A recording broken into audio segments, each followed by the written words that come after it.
It's very early in the morning. It's 6:30 and I am getting up to go to the gym. I say dermatology doctor, I'm actually training to be a GP, but in the UK, GP training is 3 years long and 18 months of that you spend in hospital. And each 6 months you rotate around a different place. For me, 6 of those months are split between GP and dermatology. For half of the week, I am a dermatology doctor, doing what all the dermatology doctors do. So here's the plan for the day. Let me try that again. So here's the plan for the day. It's time for a coffee because it's very early. Sam is still asleep in bed. And we have a really nice spa gym as well. So if I've got time, I'm going to jump in the pool and the sauna and the steam room and all of that good stuff.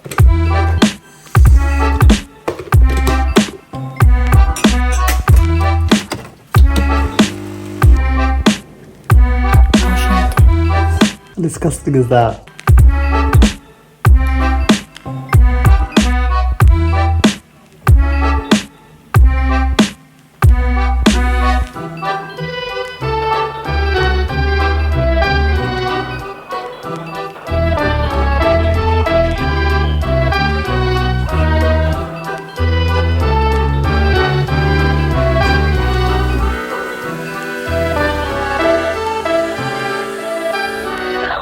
Today, I forgot my gym card, I forgot my water bottle, and I'm also 20 minutes late. I'd like to say that, you know, it's a special occasion, it doesn't happen much, and I was just busy, but actually, that's just not true. It happens pretty much every day.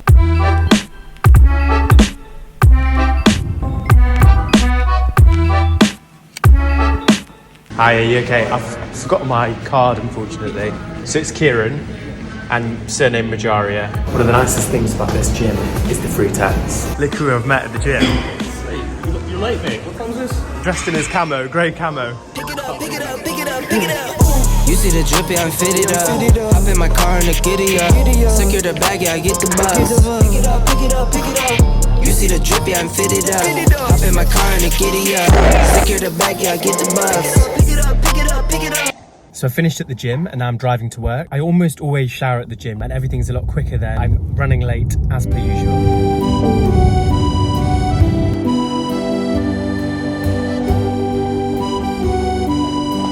If you arrive late to work at this hospital, or if you start later than everyone else, you get punished because all of the spots on the lower floors of the car park are taken and you've got to go all the way to the top and then descend these million stairs to get down to the exit where then you go to the hospital.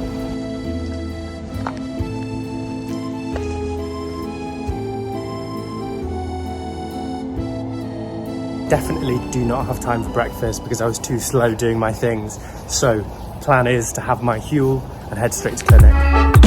Hey mate, you alright? How are you doing? Yeah, not too bad mate, how are you? I'm running late for clinic. Alright, see you later.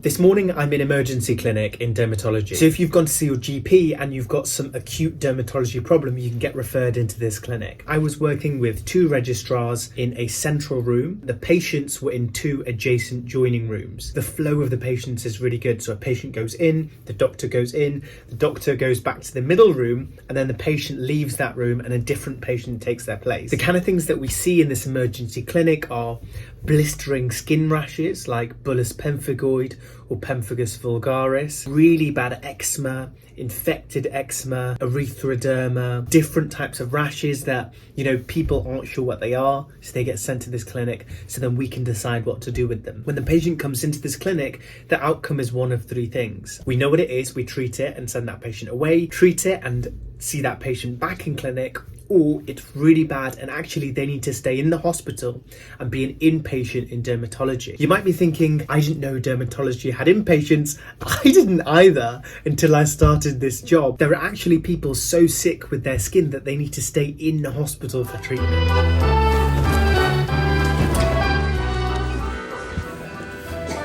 other thing that we get a lot of on dermatology is suspected skin cancers. So you get lots of referrals for these lesions that someone has seen and thought, this doesn't quite look right, and then we see them in the dermatology clinic. As a dermatology doctor, you need to have a bit of confidence in looking at something, taking a really good history, and then examining it both with our eye and also with a dermatoscope. I actually went on a course to learn how to do dermoscopy. Take it away, future Kiran. Thanks for working, Kiran. That's why this video is sponsored by Heine. Heine are literally the inventors of the dermatoscope. The dermatoscope is to dermatologists what the stethoscope is to normal doctors. The device that you use to have a look at skin lesions, and these guys literally invented it. They sent me this bad boy. This is the Heine Delta 1. The reason that this is such a big deal, and which is why I reached out to them to sponsor this video, is that dermatoscopes have traditionally been these great big things. Now they're pocket-sized devices. This bad boy could fit into literally any pocket. It's got the signature LED HQ colors, which basically makes everything so much brighter and so much easier to see and diagnose. It comes with its own app, so you can do digital documentation, and also with a little attachment device that you can snap to it, stick your smartphone down, and take some pictures, which you can then add to the medical notes. It's got 3 different brightness levels. You can look through it and adjust the focus,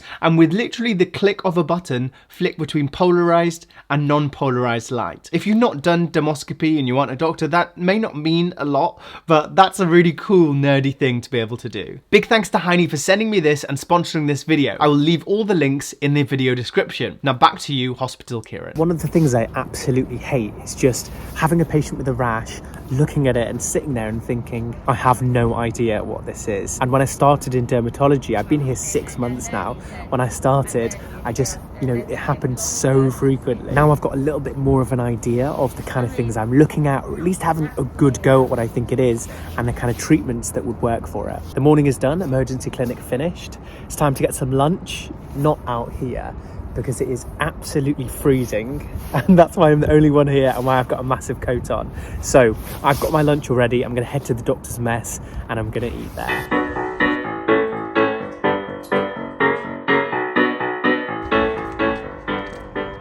Now I'm on my way to dermatology theatres. Dermatology theatres are like minor surgery. If someone has a rash that we don't know what it is, what we can do is we can take a piece of that rash, so take a biopsy of that skin, look at it under the microscope and see if we can work out what is going on. The other thing we do a lot of in theatre is removing suspected skin cancers. Okay, so obviously I can't take any videos in theatre, but you'll have to take my word for it that it was great. Instead, here's a video of me pretending to do surgery in air. If doing surgery on invisible people was a specialty, I'd clearly be a consultant. Enchanté. If you have something like a suspected skin cancer, which is a circle shape, you end up with a scar, which is a line that's much longer than that circle. The reason for that is because you can't just cut that circle out, because the skin is very difficult to come together there. So we have to cut into a shape that we actually call an ellipse. A sort of shape kind of like this. And then you've got your ellipse, you inject your anesthetic, and then you cut around your ellipse. You lift up the skin, you cut to the fat layer underneath, so you've got all of that lesion out, and then you bring the skin together, and then you're going to put some sutures inside, dissolvable sutures, and then you're going to put some sutures outside as well. Now it is time to head home. So let's go.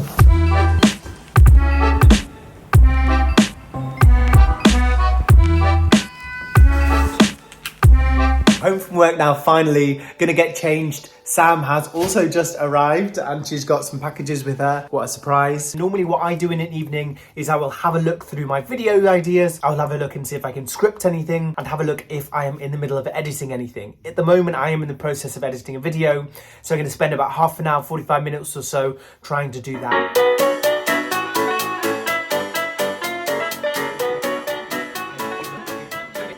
How long is it going to take you to get ready? Half an hour. Half an hour? No, it's not going to take you half an hour. Okay. No. This, you're lying to the vlog now. It's 6:30. What time will you be ready then? 7 o'clock. Yeah?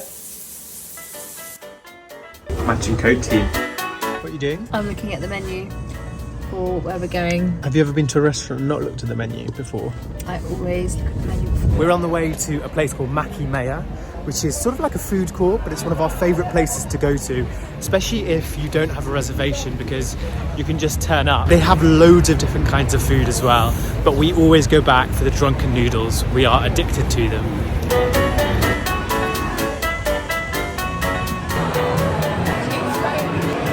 Okay, so this is how the rest of the evening went.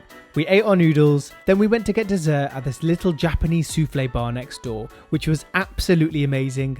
Hopped into bed to watch David Attenborough on the TV opposite our bed, because of course we have one of these, ready for the same again tomorrow.